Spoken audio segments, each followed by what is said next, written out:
सिवा कोई माबूद बरहक नहीं, उसका कोई शरीक नहीं। उसने हमें पैदा किया, रोज़ी दी और हिदायत दी, हमारी तौफीक उसी से है।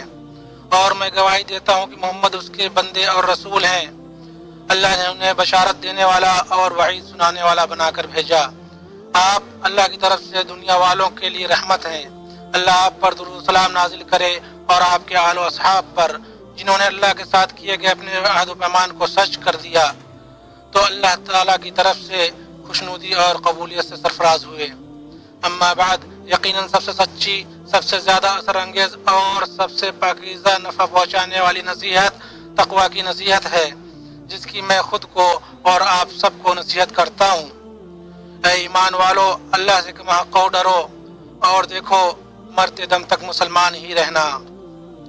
क़िसार सूर यानी छोटी छोटी सूरतों के क़ल्ब में सूरह कुरैश अपने जावेदा निदाए हक़ और रूह पर अपने गहरे असर के साथ हम पर नूर बिखेरती है। चंद ही कलिमात है, मगर वह रूह को ज़िंदगी बख्शते हैं और हमारे अंदर शुक्र और हया के जज्बात बेदार करते हैं। कुरैश को मानूस करने के लिए, यानी उन्हें जाड़े और गर्मी के सफ़र से मानूस करने के लिए, उसके शुक्रिया में बस उन्हें चाहिए कि उसी घर के रब की इबादत करते रहें जिसने उन्हें भूख में खाना दिया और खौफ से अमन व अमान दिया। यह आयत दिल को इल्हाम करती है और उसकी बसीरत को दो अजीम मानों पर खोलती है, भूख के बाद खाने का रिज्क और खौफ के बाद अमन का अतिया।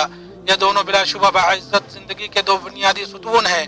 जो शख्स इन दोनों को पाले, गोया उसने दुनिया की दो ऐसी नेमतें हासिल कर ली जिनकी कोई कीमत नहीं लगाई जा सकती। भूख पर खाना खिलाने की नेमत, भूखमरी के ज़माने में खाना महज ग़िज़ा नहीं बल्कि वह एक अता की गई ज़िंदगी है, एक रोटी है जो कमर सीधी करती है, एक कतरा पानी है जो रूह को ताजगी बख्शता है, ऐसी गर्मी है जो मोहताजगी की सर्दी को लिबास पहनाती है, और एक इज्जत है जो फ़क्र फाका की शिकस्तगी को जोड़ती है। लेकिन जब इंसान इससे महरूम हो जाए तो उसका मैदा नहीं बल्कि उसकी इज्जत नफ्स भूखी हो जाती है और उसकी इंसानियत मुरझा जाती है। खौफ के बाद अमन की नेमत ये वह सुकून है जो ज़िंदगी को अपनी आगोश में ले लेता है, और रात का इत्मीनान है जिसके साथ दिल को करार नसीब होता है। माँ की गोद में सोने वाले बच्चों का इत्मीनान है और ये एहसास है कि कल आने वाला है जिसमें खौफ न होगा। इंसान रात को सोएगा तो कोई डर उसे नहीं सताएगा और सुबह बेदार होगा तो कोई फिक्र उसे परेशान नहीं करेगी। अमन व अमान एक नेमत है, जो उस नेमत से माला माल है उसे उस वक्त उस नेमत का एहसास होता है जब वह इसे दूसरों के पास मफकूद पाता है। डर जब किसी ज़मीन पर जगह बना लेता है तो नींद उड़ जाती है, सुकून खत्म हो जाता है, दिन जहन्नम बन जाता है और रात मुसलसल डरावना ख्वाब। सआदत का हकीकी राज दायमी खुशहाली का सरचश्मा, न खरीदा जाने वाला सुकून, कल्ब और इंसान को अता की गई अजीम तरीन नेमत वह नेमत है जिसकी तरफ नबी करीम सल्लल्लाहु अलैहि वसल्लम ने अपने इस बलीग कौल में इशारा फरमाया। तुम में से जो अपनी रिहाइश में अमन व अमान और जिस्मानी आफियत के साथ सुबह करे और उसके पास उस दिन की खुराक हो तो गोया उसके लिए दुनिया समेट दी गई। ऐसी है कि जब वो इंसान के लिए इकट्ठा हो जाती है तो उसे शिकायत से बेनियाज कर देती है और उसे उन चीज़ों के लिए तरसने व ललचाने से बचा लेती है जो लोगों के हाथों में है। अमन व अमान जिससे उसके दिल को सुकून मिले, सेहतमंदी जो उसे ज़िंदगी पर मदद करे और खुराक जो उसकी ज़रूरत पूरी करे। बस उन्हें चाहिए कि इसी घर के रब की इबादत करते रहें जिसने उन्हें भूख में खाना दिया और डर और खौफ में अमन व अमान। इस आयत के अंदर इस बात पर पुरअज़्म दावत है कि इबादत और तवाज़ो के साथ उस ज़ात की तरफ मुतवज्जा हुआ जाए जिसके हाथ में हर चीज़ है। सिर्फ एक अल्लाह की तरफ मुतवज्जा हुआ जाए जिसके खजानों से ही नेमतें आती है और जिसकी रहमत से ही डर दूर होता है। जिसने कुरैश को भूख के बाद खिलाया और हर तरफ से उन तक रोज़ी पहुँचाई वो अल्लाह ही है, और उसी ने उन्हें डर के बाद अमन अता किया और उनके लिए अमन व अमान और इस्तेहकाम के असबाब मुहैया किए और बैतुल्लाहिल हराम की हुर्मत से उन्हें महफूज कर दिया।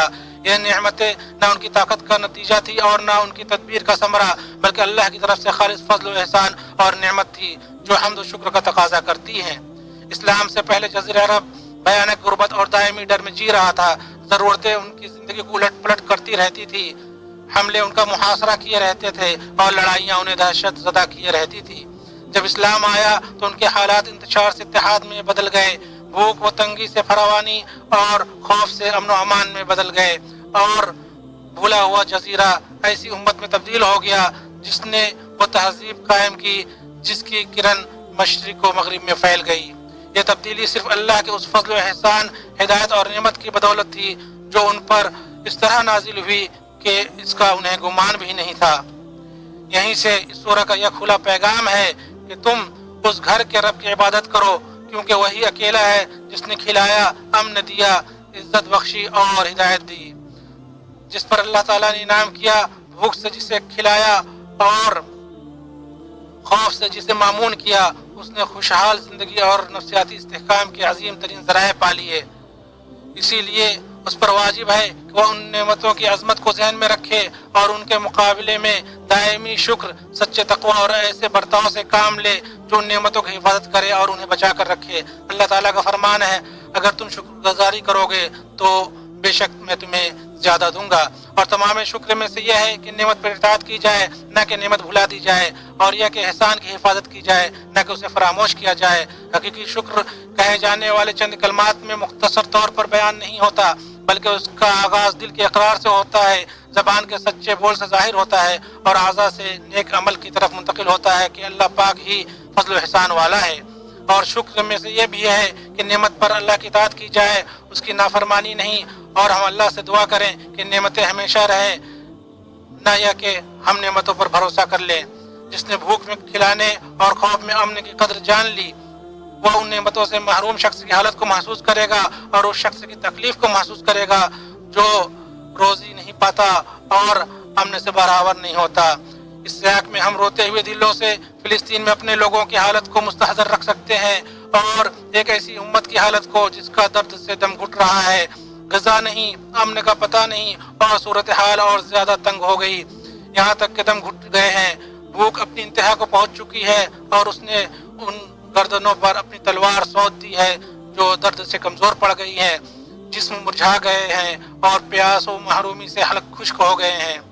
اس درد کے سامنے زندہ دل اور وہ نفوس جو فیاضی کا مطلب سمجھتے ہیں، معتمد سرکاری چینلوں کے ذریعے حرکت میں آتے ہیں اور کھانے، دوا اور پانی کے ساتھ سچے ہاتھ بڑھاتے ہیں تاکہ ان کی مدد کریں جنہیں بھوک نے نڈھال کر دیا ہے، ان پر مہربانی کریں جن سے زندگی کے ادنا ترین وسائل اور عناصر بھی چھین لیے گئے ہیں۔ یہ وہ لمحہ ہے جس میں سچائی کا امتحان ہوتا ہے، جس میں نیتیں آزمائی جاتی ہیں، اس میں ہمارا بھی حصہ ہونا چاہیے۔ مسئلہ فلسطین کی حمایت میں اس مبارک ملک کی قیادت کا مؤثر کردار اور باوقار موقف سب کو معلوم ہے۔ بین الاقوامی فورم پر اس کی حمایت اور بااثر موجودگی